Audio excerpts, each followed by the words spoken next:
deeggadhaa baangaati kan buqqisee darbata kanis mana mammaa kamaati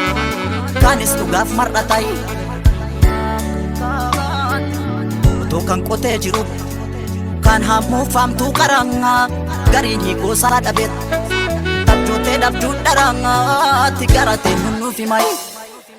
gaa'eenyu nuuf himaat ti wallaallee dubbii baraat ti wallaallee dubbii baray ani jaaree hin diikut talaa dhufaatu dhiigangaa ijaaruun nutti ulfaate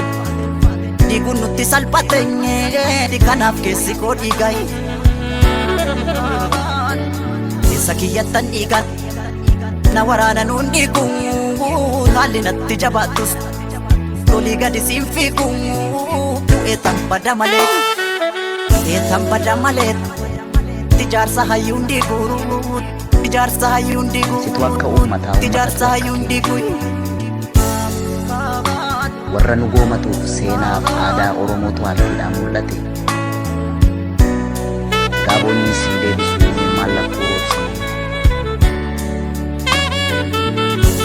maal jenna gaa kan kee kana yeroo garaan keenya waa baay'een gaddee jiru kana